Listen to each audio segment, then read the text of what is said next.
Il est presque impossible de résumer le conflit israélo-palestinien de manière concise. Le symbole le plus puissant du conflit, ça pourrait être cet endroit dans Jérusalem que les Palestiniens appellent le complexe de la mosquée Al-Aqsa. Les Juifs le connaissent, eux, comme le mont du Temple. C'est le site le plus sacré du judaïsme et le 3e lieu saint de l'islam. Ce qui en fait l'un des biens immobiliers les plus contestés et les plus convoités au monde, chaque pierre ancienne étant utilisée comme preuve de la légitimité israélienne ou palestinienne. Alors à qui appartient réellement cette terre? Et comment ce site est-il devenu le point de friction le plus important du conflit israélo-palestinien? Aucun lieu n'incarne aussi bien l'histoire turbulente de Jérusalem que le mont du Temple, dont le dôme doré emblématique est devenu le symbole de la ville.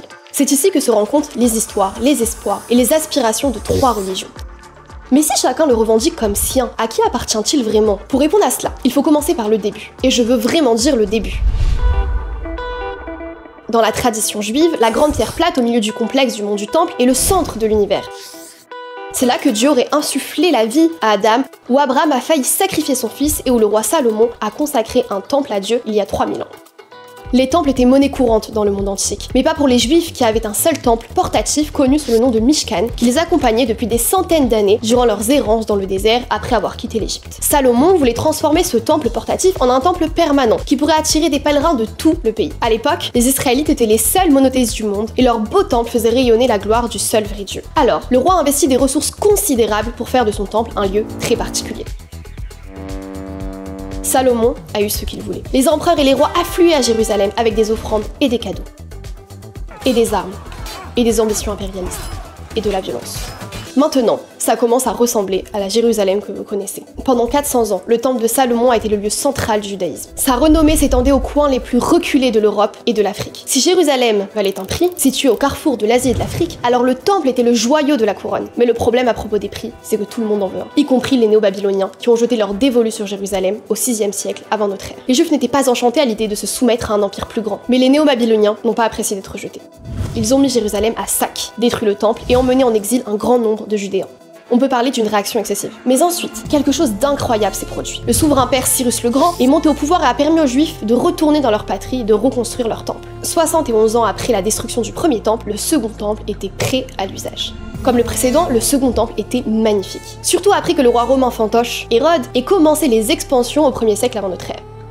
Mais les rénovations d'Hérode n'ont pas duré très longtemps, parce que l'histoire se répète. Un autre empire avait des vues sur la Judée. Et comme il l'avait fait auparavant, les Juifs ont refusé de se soumettre. Alors, en 70 de notre ère, les Romains ont repris la tactique des Babyloniens, ils ont incendié Jérusalem, détruit le temple et déporté les Judéens à Rome, enchaînés. Pour un dernier affront, les Romains ont utilisé le mont du Temple comme dépotoir, littéralement. Le lieu le plus sacré des Juifs fut réduit pendant des siècles à un tas d'ordures. Tout ce qui restait du temple autrefois grandiose était des sections des murs de soutènement. Une petite partie du mur occidental est devenue un lieu de pèlerinage et de prière pour les Juifs, un symbole à la fois de fierté juive et de tragédie juive. Pourquoi les Juifs y affluaient-ils? Pourquoi servir Dieu au milieu des ordures et des ruines? Parce qu'il ne s'agissait jamais du mur. Le mur est le lieu qu'ils peuvent atteindre le plus proche de la pierre de fondation, le lieu le plus sacré sur Terre. Alors qu'est-ce qui a changé? Qui a construit ce magnifique dôme doré? Ce seraient les musulmans. Le lieu le plus sacré de l'islam est la Mecque, qui est, vérifiez sur son téléphone, un voyage en voiture de 17 heures d'Israël. Mais le prophète Mahomet ne conduisait pas. Selon la tradition musulmane, il a fait le voyage de la Mecque à Jérusalem en une seule nuit, sur le dos d'une créature ailée magique appelée Burak. Et de là, il est monté au ciel pour rencontrer et prier avec les autres prophètes. Donc oui, ce site est aussi très important pour les musulmans. L'islam s'est rapidement répandu dans le Levant et au 7e siècle, la Terre Sainte faisait partie de l'empire arabe qui grandissait. Pour commémorer le voyage nocturne de Mahomet, le calife omeyyade a construit la mosquée d'Al-Aqsa, juste au-dessus de l'endroit où se trouvait autrefois le sanctuaire intérieur du temple juif, le Saint des Saints, le centre de l'univers pour les Juifs, le lieu où les 3 religions abrahamiques s'accordent à dire qu'Abraham a failli sacrifier son fils. Waouh! En parlant des religions abrahamiques, vous avez peut-être remarqué que je suis restée assez silencieuse sur nos autres cousins, les chrétiens. Alors, quelle est leur relation avec le site? Environ 500 ans après le voyage nocturne de Mahomet, les croisés chrétiens ont marché de l'Europe pour reprendre la Terre Sainte aux musulmans. Lorsque les croisés ont encerclé Jérusalem, en 1099, les musulmans et les juifs de la ville se sont unis pour repousser la menace. Mais les croisés ont remporté la bataille en massacrant des milliers de juifs et de musulmans et en transformant leur lieu saint en église. Et la mosquée Al-Aqsa, pendant 88 ans, elle a servi de quartier général aux Templiers. Mais les croisés n'ont pas longtemps détenu la ville de Jérusalem. En 1187, Saladin a écrasé les forces chrétiennes et le mont du Temple est resté aux mains des musulmans depuis lors. Enfin, en quelque sorte. Parce que la dernière fois que je suis partie vérifier, le mont du Temple se trouve à Jérusalem, la capitale de l'État juif. Ce qui nous ramène à aujourd'hui. Alors à qui appartient-il maintenant? Aux musulmans ou aux juifs? Comme tout au Moyen-Orient, c'est compliqué. Les juifs prient au pied du mur occidental depuis 2000 ans. Mais alors que les juifs sont retournés dans leur patrie dans les années 1900, les autorités musulmanes faisaient de leur mieux pour restreindre l'accès des juifs au mur. Les clercs excitaient leur peuple avec des mensonges en affirmant que les juifs prévoyaient de prendre le contrôle de la terre et de détruire les sites saints musulmans. En août 1929, après des mois d'incitation à la violence, des foules arabes se sont abattues sur les juifs de Jérusalem, Hebron et Safed, massacrant et mutilant plus de 133 juifs. La lutte pour les lieux saints a alimenté ce conflit depuis lors. Après qu'Israël ait déclaré son indépendance en mai 48, le monde arabe s'est abattu sur Israël, conforté dans l'idée qu'il pouvait écraser le nouvel État minuscule. Comme nous le savons, ils ont échoué. Mais la vieille ville, y compris le quartier juif, est tombée aux mains des Jordaniens, qui ont soigneusement ignoré cette clause gênante dans les accords de cessez-le-feu, garantissant aux juifs l'accès à leurs sites religieux. De 1948 à 1967, aucun juif ne pouvait approcher le mur occidental. Tout cela a changé lorsque les tensions ont explosé en 1967. La guerre qui en a résulté fut brève, mais elle a affecté le Moyen-Orient.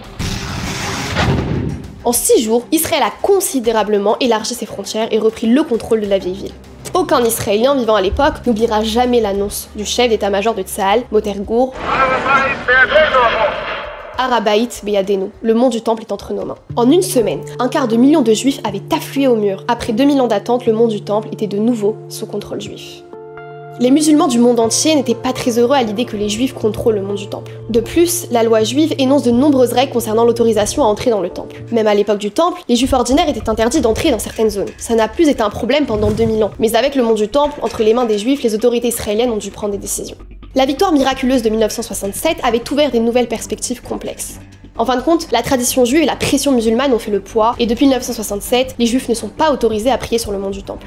Les seuls juifs régulièrement autorisés à y pénétrer sont les soldats et le personnel de sécurité. Et pour cause, le simple soupçon d'un changement du statu quo peut et a mis le pays entier en feu.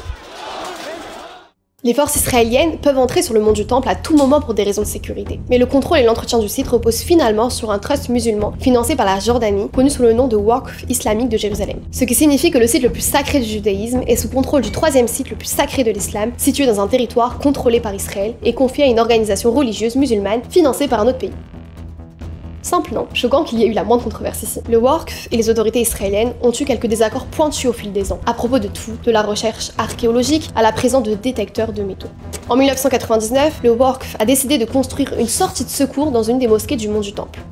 Ça semble bien, non? La sécurité d'abord. Sauf qu'ils ont utilisé des bulldozers pour dégager une zone de 4 étages de profondeur, transportant des tonnes de terre contenant des artefacts anciens.